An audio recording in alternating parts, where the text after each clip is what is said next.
Hi, today I'm going to be explaining in depth my choice of topic, sarcasm and irony, which are both literary conventions. I'm going to talk about the meaning of sarcasm, the meaning of irony, the three types of irony, and the difference between sarcasm and verbal irony. What is sarcasm? Sarcasm is when someone makes a funny statement that has a mean twist and clearly is meant the opposite. For example, "You are very hungry," she said as the kid looked down at his untouched food. Sarcasm is great if it is not taken personally. Writers often use it to add great dimension to their work. Other synonym words for sarcasm would be opposite, ridicule, irony, and mockery. Now I'm going to explain the second literary convention, which is irony. It occurs when an expression, action, or event does not meet up with the person's intentions. There's three types of irony.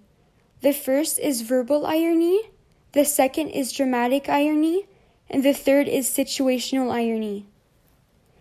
They can all be found in books from a prologue or a narrator, movies in a scene, or in reality like having a snow day.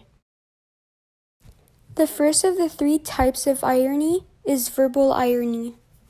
It occurs when someone says the opposite of what the speaker intentioned. For example, "What a beautiful day," says the person entering a hurricane. A common mistake that people make is that sarcasm is verbal irony. What makes verbal irony and sarcasm similar? They are both verbal expressions. They are forms of comedy and have a result of laughter, and they are both ways of saying one thing and meaning another. Now I'm going to talk about the second type of irony, which is dramatic irony.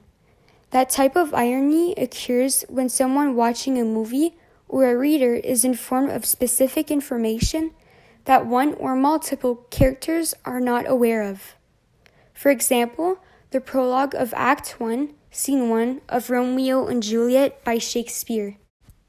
Two households, both alike in dignity, in the fair Verona, where we lay our scene, from ancient grudge break to new immunity, where civil blood makes civil hands unclean.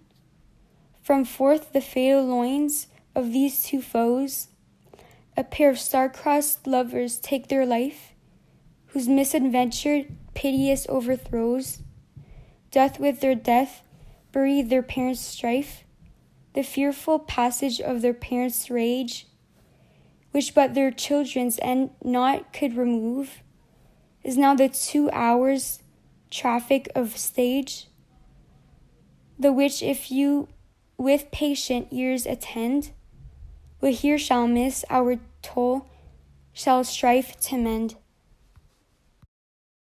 And now the third type of irony is situational irony. It occurs when the facts contradict the final outcome expectations of the event. For example, Romeo wanting to see Rosaline at the house of Capulet, but ends up seeing his true love Juliet. A common mistake that people make is when they use the word ironic for a coincidence, something out of the ordinary or unusual. Situational irony is the most mistaken type of irony. The second is verbal irony, and the third is dramatic irony.